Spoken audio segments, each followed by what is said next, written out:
दुर्भाग्य की बात है कि पलामू जिले में उस बैठक में न एसपी उपस्थित हुए, न जिले के डीसी उपस्थित हुए और न ही डीएफओ उपस्थित हुए। उसके विरोध में हम लोग आज प्रदर्शन कर रहे हैं कि आप ऐसे संवैधानिक पद पर बैठे महिला का जब आप सम्मान नहीं कर रहे हैं तो आप आदिवासी क्षेत्र में रह रहे आदिवासियों का क्या सम्मान करेंगे। लेकिन हम सरकार को भी इस बेस पे चेतावनी देना चाहते हैं कि आजाद समाज पार्टी और भीम आर्मी के लोग आज दलित और आदिवासी और मुस्लिम या माइनॉरिटी समाज के या फिर पिछड़ी समाज के लोग अगर इनकी आप अपमान करेंगे और इसके लिए आप किसी अधिकारियों को बचाएंगे तो बिल्कुल निश्चित रूप से आपका भी जो है आने वाला समय में विरोध करेंगे। सिर्फ सीट लेके पद में बैठ जाने से एसपी नहीं कहलाती हैं। जब तक वो अपने मतलब यहाँ की इन्वायरमेंट को अगर वो सुरक्षित महसूस नहीं करा सकती हैं तो बहुत ही शर्म की बात है।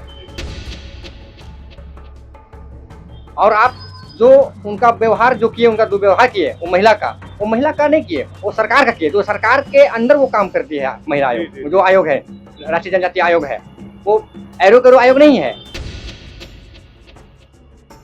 आदिवासी का जमीन को हड़पने का काम कर रहा था, लोग कर रहे थे जो सामंतवादी मनोवादी लोग हैं। अभी भी बहुत जगह ऐसे देखने को मिलता होगा आपको कि मूछ रखने पर मार दिया जाता है, घोड़ी रखने पर मार दिया जाता है। अगर कोई आदिवासी मूल निवासी कोई दलित जो लोग है आगे बढ़ने का प्रयास करते हैं तो उनको जो है मान सम्मान के घटाने के लिए षड्यंत्र मतलब रचा जाता है।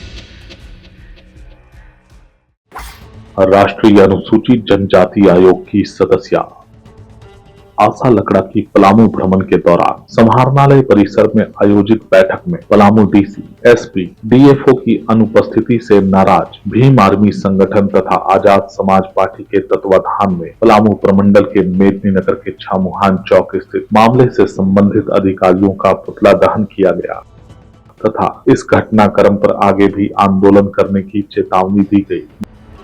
बताते चले, राष्ट्रीय अनुसूचित जनजाति आयोग की सदस्य आशा लकड़ा का पलामू भ्रमण के दौरान समाहरणालय परिसर में दिनांक 17 सितंबर 2024 को आदिवासी समाज की समस्याओं को लेकर एक बैठक का आयोजन किया गया था, जिसमें पलामू डीसी, एसपी तथा डीएफओ की उपस्थिति को अनिवार्य रखा गया था।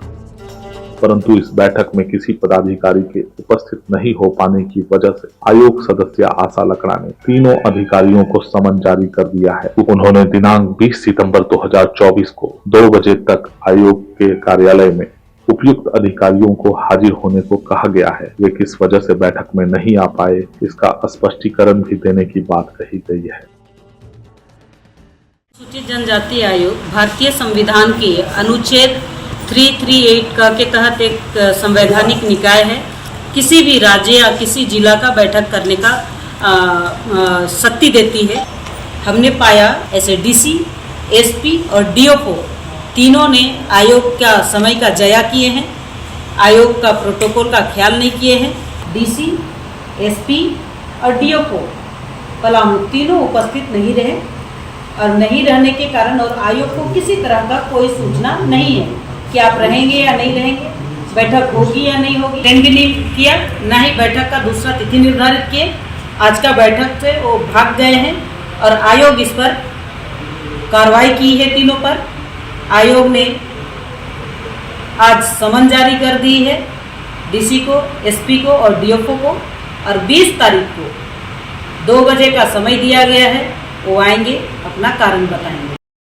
आयोग दिल्ली से चलकर हमारी सदस्य माननीय डॉक्टर आशा लकड़ा जी उपस्थित हुई थी और उन्होंने यहाँ उपस्थित होने से पहले राज्य सरकार को बकायदा लिखित पत्र जारी किया था और राज्य सरकार भी उन तमाम चिन्हित जिलों में जहाँ उनको विजिट करना था, उन जिलों में भी जिले के अधिकारियों को लिखित रूप से सूचित किया था।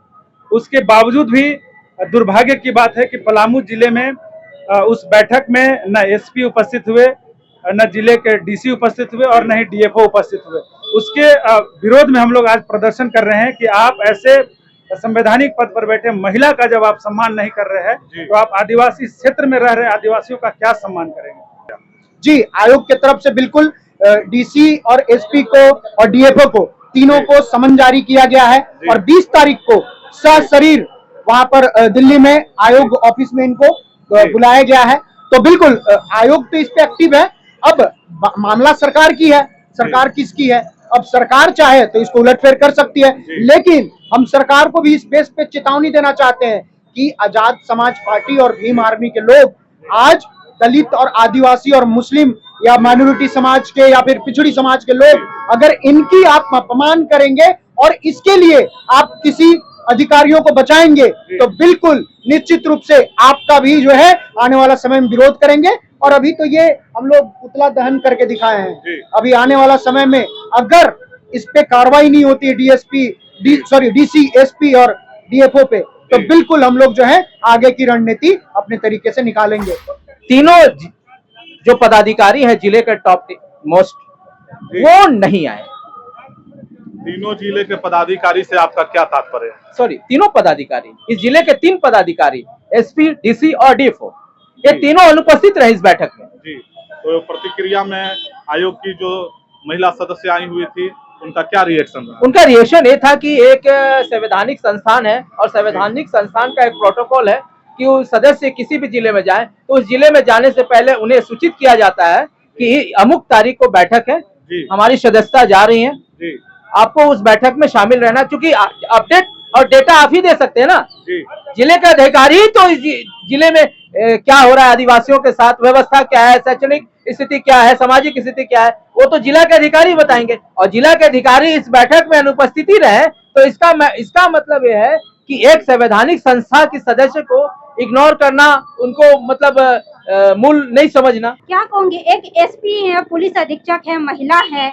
अब बताइए उनके शासन प्रशासन काल में जब महिलाओं की मतलब उसके साथ दुर्व्यवहार होता है, वो असुरक्षित महसूस करती हैं, तो कितनी शर्म की बात है।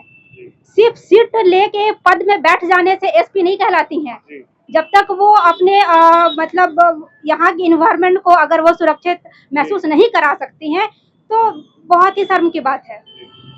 तो ये लोग तो सिर्फ नेताओं के आगे पीछे सिर्फ दुम हिलाने वाले लोग हैं, सिर्फ पैसों के पीछे भागने वाले लोग हैं। जिनके पास पैसा है बस उनकी बात सुनेंगे, गरीब बेसहाय लोग तो सुनते हैं नहीं ये लोग। अभी तो सिर्फ एक उनको सचेत किया जा रहा है, एक आग्रह विनम्र कहा जाए, एक तरह से चेतावनी दिया जा रहा है कि ये लोकतांत्रिक देश है, संवैधानिक तरीके से देश चलता है। आपको लेटर मिला था और आपने हामी की थी, तब वो राष्ट्रीय जनजाति आयोग उनको भेजा था कि यहाँ का 5 सालों 10 सालों में क्या डेवलपमेंट हुआ या आने वाले हम लोग क्या सुधार कर सकते हैं। तो आप अपनी कमियों को छुपाने के लिए भागे और आप जो उनका व्यवहार जो किए, उनका दुर्व्यवहार किए, वो महिला का नहीं किए, वो सरकार का किए। तो सरकार के अंदर वो काम करती है महिला आयोग, जो आयोग है राष्ट्रीय जनजाति आयोग है, वो एरो आयोग नहीं है। देखिए मान सम्मान की बात है और जिस तरह से यहाँ के जितने भी पदाधिकारी हैं, जिन लोगों का अभी तक नाम है, हर बार उनका नाम लेना उचित नहीं लग रहा है ना। वैसे पदाधिकारियों के नाम लेकर के भी हम अपनी मुंह पर जीवा को खराब करना नहीं चाहेंगे, जो सिर्फ मनुवादी विचारधारा के लोग हैं, है ना। क्योंकि अगर कहेंगे ST SC के बारे में अगर वो सोचते हैं, यहाँ के माइनॉरिटी के बारे में अगर वो सोचते हैं, तो निश्चित है कि जब हमारे देश के जो मुख्य आदिवासियों के लिए आयोग है, राष्ट्रीय अनुसूचित जनजाति आयोग, जिसका जो स्थापना की जाती है, जिसका जो लागू किया जाता है, वह जो है संविधान के आर्टिकल 338 के तहत किया जाता है। जब संवैधानिक तरीके से जिस आयोग का गठन होता है, उस आयोग के महिला सदस्य के साथ यहाँ के पदाधिकारी लोग इस तरह से बुरा व्यवहार कर सकते हैं, उनको इस तरह से अपमान कर सकते हैं। जितना बात जान लीजिए, यह जो झारखंड है, यह आदिवासियों के राज्य है और यहाँ आदिवासियों का प्रदेश है, जो उल्गुलान करता है, जो विद्रोह करता है, जो आंदोलन करता है। आने वाला समय में अगर ये लोग सजग नहीं होते हैं, यहाँ के मूल निवासियों के लिए, यहाँ के आदिवासियों के लिए हम सभी लोग राज्य स्तर क्या, झारखंड की सरकार क्या, दिल्ली की सरकार को भी अगर हिलाने की जरूरत पड़ेगी तो हम लोग पीछे नहीं हटेंगे। देख पा रहे होंगे यहाँ पे ही दुबिया खाड़ स्थित जहाँ पे मेला लगता है, आदिवासी समाज का बहुत बड़ा कुंभ मेला लगता है, वहाँ पे भी आदिवासी का जमीन को हड़पने का काम कर रहा था, लोग कर रहे थे, जो सामंतवादी मनुवादी लोग हैं। अभी भी बहुत जगह ऐसे देखने को मिलता होगा आपको कि मूछ रखने पर मार दिया जाता है, घोड़ी रखने पर मार दिया जाता है। अगर कोई आदिवासी, मूल निवासी, कोई दलित जो लोग है आगे बढ़ने का प्रयास करते हैं, तो उनको जो है मान सम्मान के घटाने के लिए षड्यंत्र मतलब रचा जाता है। तो कल दिनांक जो 17 तारीख था, माननीय डॉक्टर आशा लकड़ा जी आए थे और उनके साथ अब मतलब उनको अपमानित किया गया। ये काफी दुखद है। हम लोग आजाद समाज पार्टी भीम आर्मी पूरे तरीके से मुस्तैद हैं और ये बात दिल्ली तक जाएगी।